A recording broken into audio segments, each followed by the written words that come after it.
Hey guys, welcome back to your channel, and today we're reviewing the surprising Sarah Jessica Parker stash. And yeah, I'm saying surprising because it came as just a surprise. Like, this lady, every time she releases a fragrance, it's just kind of like a really big thing. I just learned about it 2 days before it got released, and then bam, very Beyonce style, she just kind of released it. And I've never seen so much press and so much media around a fragrance debut as much as this one, especially because it just took 10 years to make and whatnot, but I'll get more into detail about that. But without further ado, guys, we're gonna get into Stash by Sarah Jessica Parker. Mwah. All right, so the box is in this very pretty lacquered black, kind of has like this band-aid going through it, which is in kind of like a matte black. It says SJP, which are her initials, and it just kind of says right there, Stash, and then just gold writing in the back, gold writing in the front. Very pretty, very lacquered box, which I enjoy. Another detail that we get is the satchel within the box, and yeah, this is the thing that contains the fragrance. It just ties up like that. Yeah, and I think that was really cute of her to do. It just kind of has like this very satchel feel, and it just kind of has like these golden strings going around it.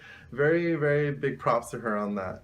Alright guys, next up we're going to talk about the bottle, and yeah, let me get a little bit closer. It's just kind of in this apothecary kind of a glass container, and yeah, it just has the band-aid right there. It says SJP Stash right there. Very pretty bourbon kind of a color, liquid alcoholic kind of a color, and yeah, it just kind of has like the cap, which is just kind of cylinder itself, has a golden band right here, and it has like a string going around it, and it just has SJP right there, very cute, and just a black sprayer which sprays like that. Ooh, it sprayed the other way.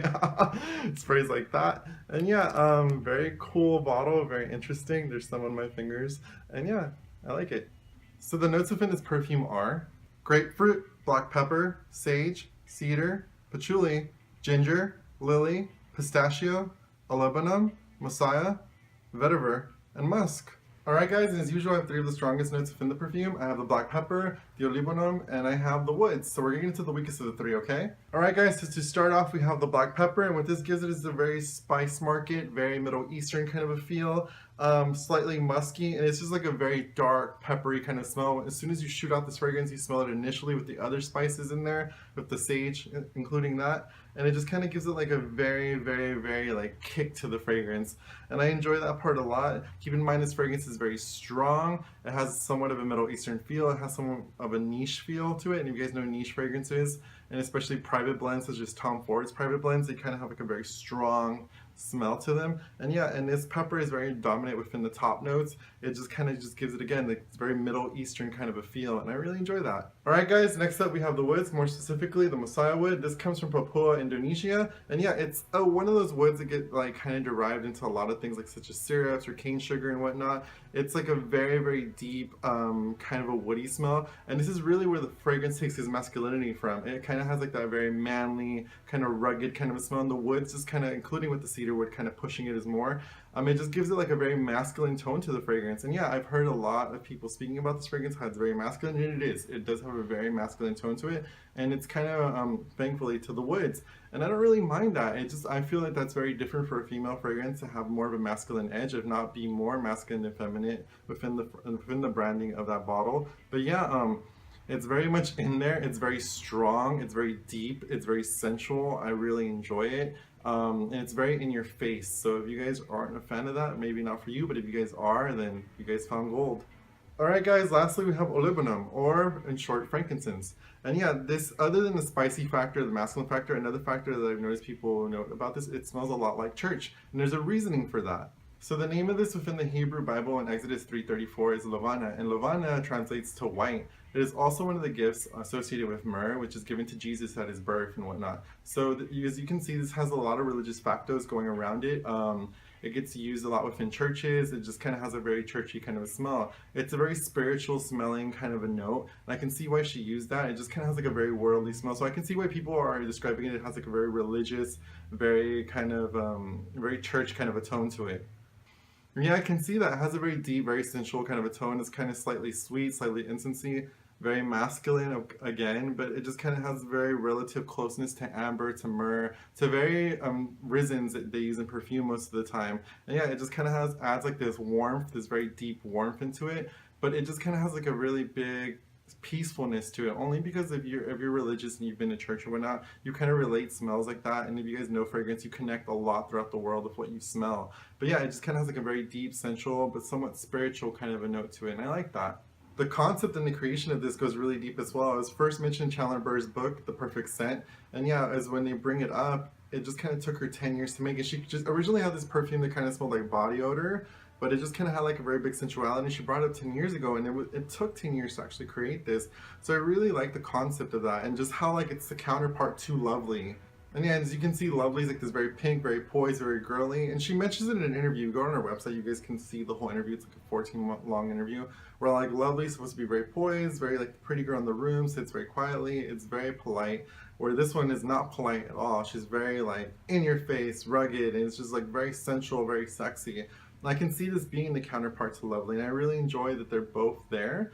But something about this one is very special. And as she mentioned, it does have a warmth, but it does have a certain like coldness to it, and I really enjoy that. You guys should watch that interview. She goes more into depth and more detail. Go on her website, check it out. Alright guys, before I go into longevity or sillage any further, this is a perfume elixir, so to note that it's similar to an absolute, similar to an intense. Anything with those names on it is normally between the perfume and a parfum, so the concentration is somewhere in between that, so it's a very high concentration as to why it's so strong. Now getting into sillage, yeah, it initially projects very far. Spraying this once, just once alone, it'll go very far in smell. In terms of longevity, it'll last you all day, 24 hours. It's kind of one of those fragrances that you really have to work to get it off of you. And again, as I've mentioned before, I have to be very clean in order to review fragrances. And this one, wearing it throughout the days, it was a little bit hard to scrub off. But that's just shows the quality of the perfume. And yeah, and I noticed that people have been complaining about the price point in this. You guys have to note, sometimes celebrities have to make quality perfumes, and to put quality ingredients within a perfume costs a lot more. And since it is an elixir, it's more intense. So I don't see the problem with the sales point at all. I guess it's just of a better quality, and quality over quantity, you know? Time of day, this is such a nighttime perfume, but if you want to get away with it and wear it in the daytime, I implore you, go ahead. In terms of a setting, it's a very cozy fragrance.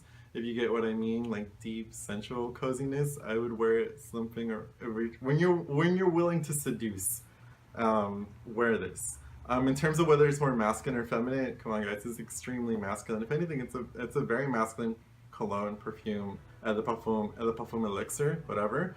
But it is just a very masculine fragrance, but it is marketed towards females. So it just goes to show you guys that nothing is masculine or feminine. Wear what you want, whenever you want. It doesn't matter. So the ad, of course, stars SJP. So she's just kind of like in this bedroom, she's lounging, very dark, very candlelight kind of a glow going to her, very black background. She's just rolling in the sheets, and she's just kind of spraying this on and seducing us. And within like the pictorial campaign though, she's giving so much face. Like it's very fierce, it's very like cat-like. Like her eyes are so blue, and it's very smoky, and there's just kind of like this black veil over her. It's a very beautiful ad. It's very, I like when ads fit the fragrance, and that ad specifically just fits this fragrance, and I really enjoyed it. First impression similarities, people really like it, surprisingly. Yeah, it just, I was like, someone kind of said if I was smoking for some reason, like one of my younger friends, someone around my age, of course, they were just kind of like, were you like smoking or something? No, it's just my perfume. And they were like, that's perfume? And I was like, because they thought it was like cologne, like a man's cologne. I'm like, no, it's perfume. More surprisingly, older people really enjoy this. I think it reminds them of a different time. And I think that's really special in a sense, just because I'm a lot younger, so I'm not part of that generation. I don't know, but I think it reminds them of a much older time, and that's I feel like that's very special about perfume. It's supposed to kind of remind you of a time where you were happy or special moments. And I think it just kind of captures that. So I kind of really applaud Sarah Jessica Parker for doing that. I love a good memory-inducing scent. I know you guys do, because if you guys smell something that reminds you, whether it be like the cheapest perfume or the most expensive of the niches, it just kind of gives like this good cozy memory, and you just enjoy it. In terms of similarities, it has a very barbershop quality to it. Something about it reminds me of getting my hair cut. And if you're a guy or a girl with really short hair and you've gotten your hair cut and you've gotten like the shaving cream back there and you razor your hair and whatnot, it gives that very menthol, very violet-y, very smoky, very masculine kind of a tone to it. Very similar to La Malle by Jean Paul Gaultier. It just kind of has that tone to it. And yeah. So on an ending note, overall this is a really great fragrance. It reminds people of church, it reminds them of spice markets, it reminds them of getting their hair cut, it reminds them of being in the forest. Like it has all these notes of nature and like actual life things that you do throughout your day. and I just think she captured it all within the scent. I feel like it'll attract men the most. Try it, ladies and guys, try it on your boyfriend, see if they like it. But yeah, if you guys are looking for a deep, sensual, mysterious, dark, masculine fragrance, then get into SJP's stash. Alright guys, I'm Andrew. Stay fresh, stay clean, smell good.